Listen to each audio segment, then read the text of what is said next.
What's up, everyone? Welcome to Cracka. Today's comic book day. Yay! But, unfortunately, I don't have any new comics. Because I haven't had a chance to really go to any comic book stores. But technically, today, like everyone says, is comic book day because all the new stuff comes out. But it doesn't really have to be comic book day just because the new stuff comes out. It could be comic book day just to be comic book day and to talk about comics and all that stuff. So that's what I'm declaring. Comic book day is all around comic book day, not just when the new stuff comes around. I have one hell of a massive review to go over, so it might be a long video. But first, I want to thank one of my new subscribers, Deacon Abstract. Thanks for subscribing, man. Appreciate it. Very cool. And now we're going to get into this. I've been very busy. I've been a very busy Loki Goblin. I got a chance to read all of these. Unfortunately, only one of them is one of the newer issues. I've been reading pretty much all the back issues that I have gotten, but I'll get into that in a second. Avengers number 4, which is basically a Hyperion solo, well, not solo, but storyline. You know, it's basically his introduction or whatever you want to call it, and the whole thing basically revolves around him. It wasn't too great. I was kind of, some of it I was getting confused, like, oh, there's two Hyperions, there's this guy and that guy, and, you know, this is how he was taken into our universe by AIM, and blah, blah, blah, and they're trying to, like, take out this stuff from, like, the last issue that landed on Earth, that the guy was trying to redo the Earth. I don't know. Wasn't all that great. Alrighty. Now, these are all Spider-Man. That I had gotten a chance. These are all the back issues I had recently gotten that I got a chance to read. Some of them were pretty cool. Some of them kind of really sucked. But what the hell? I'll do a review. Amazing Spider-Man number 264, which is technically a key issue, which I've not finished showing my key issues. I've only shown Amazing Spider-Man, so I have plenty more to go. But I figured I'll do that in another video. But anyway, number 264, which is the first appearance of Red 9, which is a Gomer character, or a, I guess, like a B-list or a C-list character. And basically he tries to fight Spider-Man just to fight Spider-Man, to be like a big guy, and he has like this suit that's, he's able to fly, but he's, you know, you can't kind of, Spider-Man can't web him because it like slides off of him, or what, some kind of force field he has. Think like Iron Man / Cannonball, I guess. And but he looks like Flash Thompson. And they wind up fighting each other, and Spider-Man's just kind of taking it easy on him, like not really bothering, and then, you know, they smash through an old age home, and there's this guy there that, you know, apparently they claim is dead, even though he's really there, and Spider-Man takes it upon himself to help the guy out, because they were going to kick him out of the old age home, and this jackass keeps screwing up Spider-Man's attempts, so Spider-Man kind of flips out and kicks his butt. But I think this is the only time you see this guy ever. It was just like one of those funny kind of stories where, like, that's cool. Like, no real, like, storyline to it, just a fun comic. So it wasn't bad. This is another one, number 267. The first appearance of the Commuter, if you want to call it that. This one was, I had to actually read it a couple times to actually figure it out. Which sounds stupid, but when I read it the first time, I went through it so fast, I'm like, wait a minute. Basically in this, Spider-Man's just kind of, you know, being Spider-Man, swinging around, trying to find crime. And there's a guy in a, I guess like a clothing store, and he's got a rubber gun, and he's talking to a mannequin or something like that, and like I went through it the first time, I'm like, oh, you know, because Spider-Man sees him and goes after him, like, you know, the guy, he made it look like it was a joke, like he was, like, you know, joking around, but when I reread it carefully, he actually was robbing the place with a rubber gun, and he grabs a mannequin, and Spider-Man thinks it's a real person because the way the angle he was on. And he keeps saying, he's like, why isn't my spider sense going off? You know, why isn't it going off? He goes, it should be warning me of dangers. He goes, it's not going off. He's like, there's got to be something seriously wrong. And the guy gets on a train and throws the mannequin at Spider-Man. And Spider-Man realizes it's a mannequin. And he's like, that must have been like a rubber gun or whatever. And then he finds out that he actually did steal like all his money or whatever it is. And he tracks the guy to the suburbs. And it's just like a funny kind of issue where he's just like pissed off because like he can't swing from anything. And he's walking around and, oh man, and then he finally gets the guy, he almost runs over a kid, and he stops him. And that's pretty much it. It really wasn't much to it. It was another one of those issues where it just kind of, it doesn't build up to anything. It's just a, you know, it's just a fun kind of comic. But it wasn't too bad. It weren't too bad. Amazing Spider-Man number 395, which is, I guess, like the return of the Puma and this girl called Nocturne. This one kind of blew a little bit. Like, Puma's kind of out of control. Like, he's nuts, and she's kind of controlling him a little bit. And even though he's attacking Spider-Man, because Spider-Man's kind of, I guess, like, out of it. He just doesn't want to be Peter Parker anymore. He just wants to be Spider-Man, and because Peter Parker brings him pain and all this stuff. And Nocturne's like, I'm going to try to help you, and she just loses control over Puma, and then they have to fight, the Puma. But it wasn't too bad. It wasn't that great of an issue. Moving on. Amazing Spider-Man number 41 or number 482, which however you want to go by. In this issue, he's looking for missing kids, because in the previous issue, there was like this guy that kind of turns into mist, and he's stealing like junkie kids. And this was kind of an interesting issue. Like a cop kind of helps him out, and he goes into Spider-Man goes undercover with like a hat on and all this crazy stuff. And at the end, he actually has to enlist the help of Doctor Strange. So, wasn't too bad. Wasn't that great, but wasn't too bad. It was another one of those issues. Number 57, or 498, however you want to go. This is kind of a funny issue. Peter Parker is still a teacher, and he apparently orders these books that he claims was what made him want to become a scientist and a teacher, and they wind up screwing him because he has to pay for the books out of his own money because the budget wouldn't let him, the school budget wouldn't let him get the books for his class, so he had to pay for himself. And the person he had to go through winds up ordering the wrong books on purpose, I guess, like to mess with him.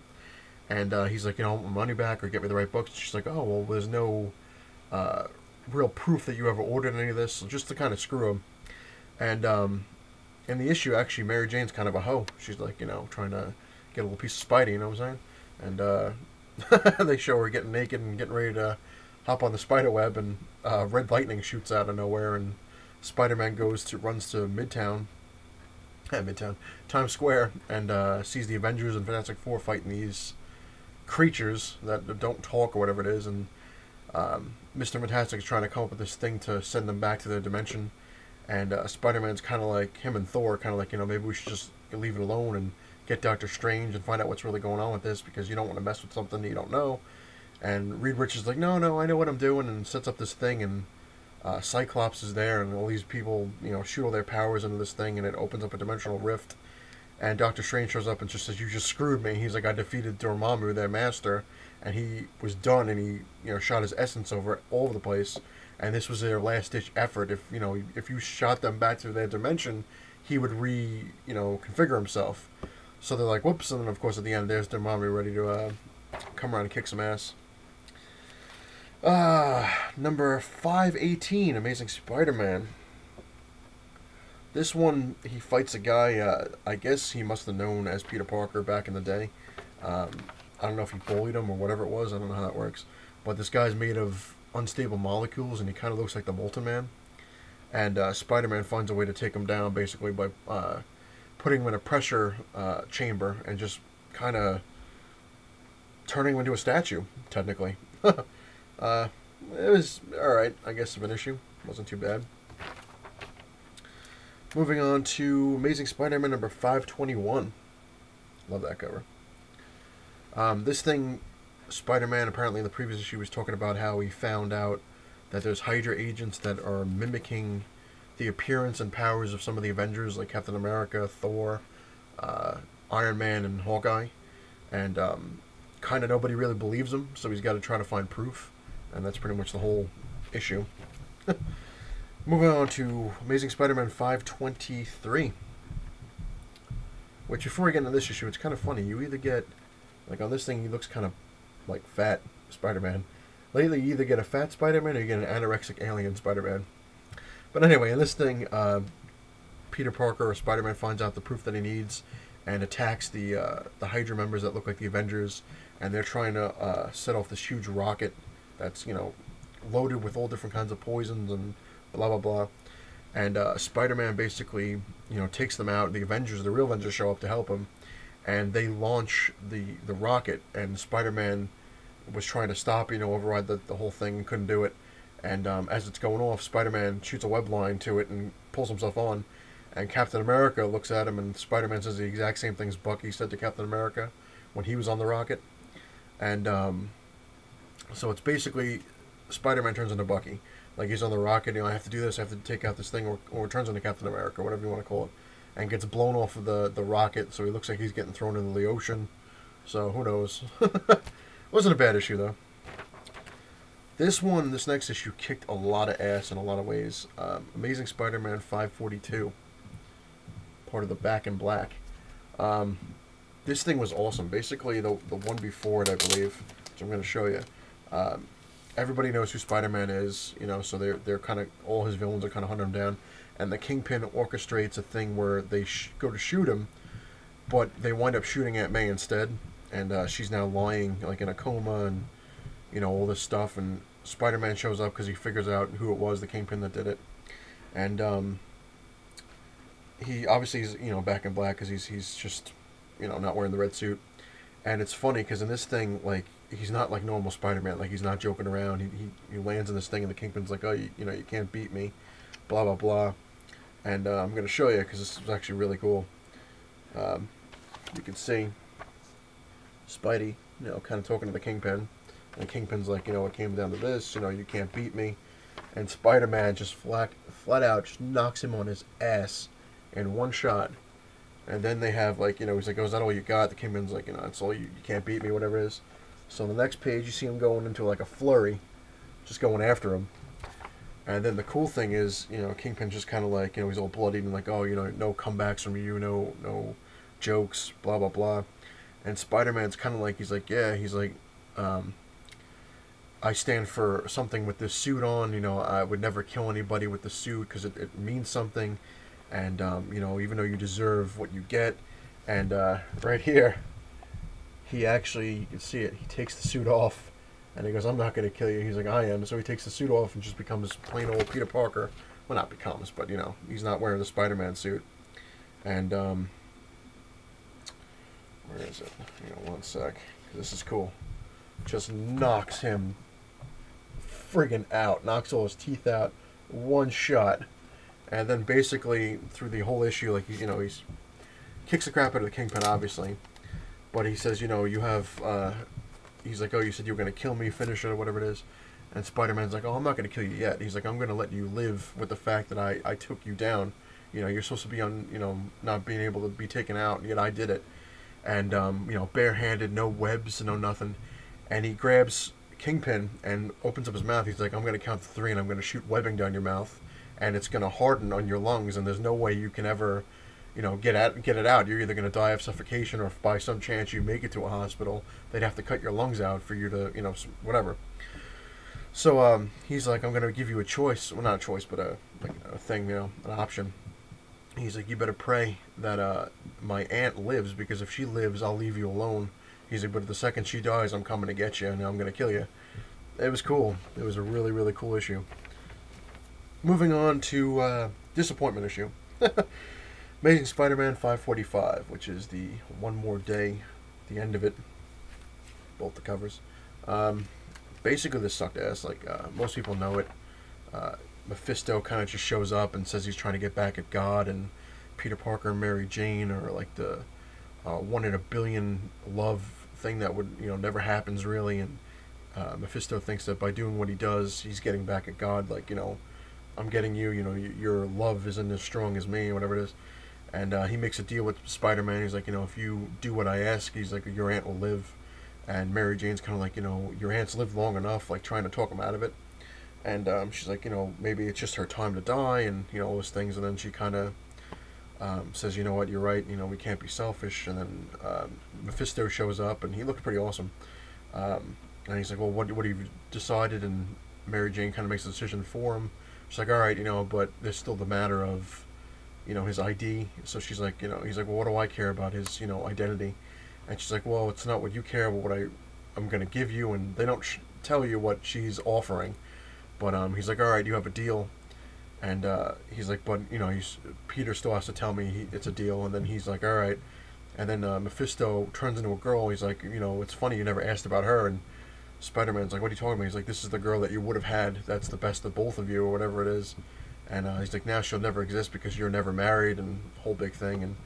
And Mephisto does the deal, and like 2 seconds later, Peter Parker wakes up at his aunt's house. She's perfectly fine. She never got shot. Nobody knows who Spider-Man is. And him and Mary Jane are, they don't even really know each other. They do. They dated, but they never got married. So that was like the whole thing. And she apparently like hates him for some reason, like a whole. But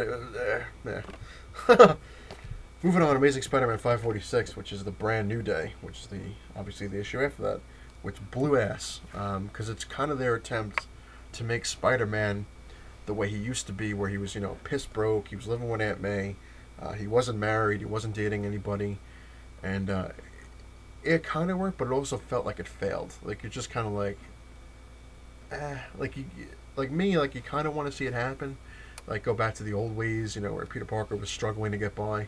But then you're also kind of like, well, we kind of been there and done that kind of thing. Like, I was happy he was married to Mary Jane. I'm like, hey, the geek got a hot woman.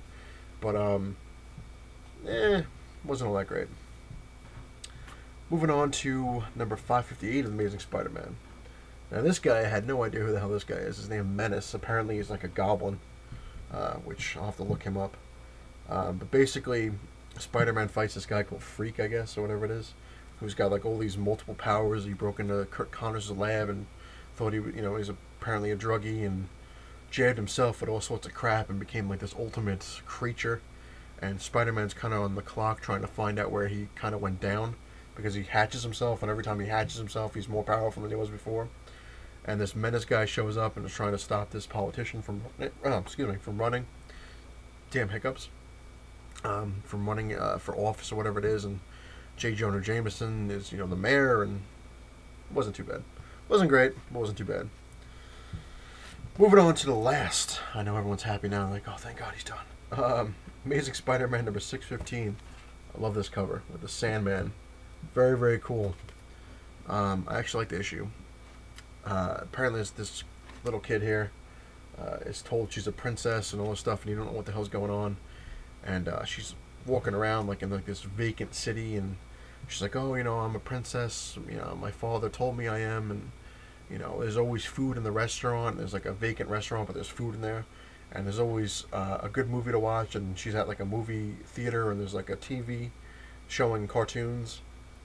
And obviously find out the Sandman, because towards the end she's like, oh, he always talks in a gravelly voice, but he always gives me what I want. And she lays down on the ground, and all of a sudden it becomes a bunk bed out of sand, and then turns into a castle. So it was kind of cool. And then Spider-Man finds out that her mother was writing to certain supervillains in prison or whatever it is, because she likes supervillains. And she finds out that I guess the Sandman is her father, the kid's father, and took her away. And Spider-Man finds out where he's hanging out on like an island that was deserted. But apparently there were 3 murders. Somebody murdered the kid's mother, murdered her lawyer, and murdered a promoter. And then you find out that the mother was killed because the mother didn't want to have anything to do with the Sandman, I guess. And the lawyer was killed because he was trying to get a restraining order against, the supervillain. Like, that really works. And the promoter was killed because Sandman didn't want anybody to find out about that he was on this island, because it was going to be like some huge event going to be there.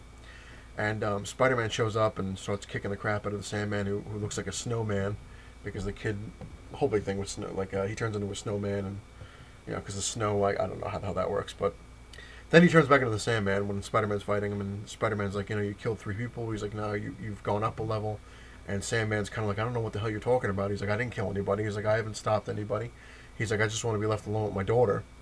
And Spider-Man puts like this new webbing in, and goes to web him, and Sandman's like, why do you bother with that stuff? He's like, I'll simply get through it. And it's mixed with acid, so it just messes him up. He turns like green and starts to fade away. And at the end, he's like, I'll find a way to make you come back. He's like, because I don't think you can ever really be killed. He's like, but this will at least stop you long enough for me to get the little girl home, and blah, blah, blah. And all of a sudden, you hear like this thing like, oh, how, thank God you're going to bring us back to life. And Spider-Man turns around, he's like, uh-oh. And there's just like a whole bunch of different Sandmen. Like one, his old look. The other one was like a fatter version. There was a thin version. There was one wearing like a suit. There was one where he had the mask on, and it was crazy. But I gotta definitely get the next issue. But that will do it for my review. 20 minutes, man. It took a long time. Read a lot of books. I still have a lot more to go. well, not back issues anyway. I think I have still a Captain America I got to read, and a couple of the new DC stuff. I haven't had a chance to get to yet because I've been going through all this and organizing as I go. But I should be having some shipments show up. I'm hoping tomorrow or Friday, probably Friday, the way it seems to be going. I won a thing on eBay, a comic, which I'm not going to mention. Just glad to have it. I do have one already, but this is a different one that I wanted. And it's funny because the shipping was more money than the damn book. But I also have some other shipments coming in. My last, I believe my last one or two shipments from Midtown, then I'm done with them. Which a lot of my friends are like, oh, you should give them a chance. They're getting better. You know, I'm like, yeah. I was like, every time they get better, they get worse. You know, it's just. He's like, oh, you know, they give you bigger discounts now, and you know, I was like, I don't know. We'll see. Who knows? They've been pissing me off way too much with their shipping and all this other crap. Anyway, if you like what you see, please hit the like button. If you really like what you see, hit the subscribe button. And there are going to be some cool future episodes coming around, which you really can't see too much in back of me. But I have I'll duck. Let's see. There we go. No, probably can't see it that well. A hell of a lot of DVDs that are pretty much all my animated shows like Spider-Man, X-Men, stuff like that. Which I'm going to do a video on that. I still have a lot of key issues to show, so I'm going to be doing videos on that, as well as my next comic haul whenever that comes around. Like I said, Friday probably. When I'm going to get the other videos up, I have no idea. I've just been really swamped with things, and I'm trying to catch up on everyone else's videos as well. And it's slow going. So just be aware that I am watching everyone's videos. It's just, there's a lot of them, and it's so true. Like, once you miss, like, a day or two of YouTube, everyone's got, like, 50 videos up, and you're like, oh, man. You want to see them because, you know, it's entertaining, and you want to watch it, but you're just like, oh, man, how am I going to catch up? So I usually pick one person, and then I just watch all their videos, and then move on, so on and so forth. But anyway, it's not the size of your man cave that matters. It's what you have in it. Later.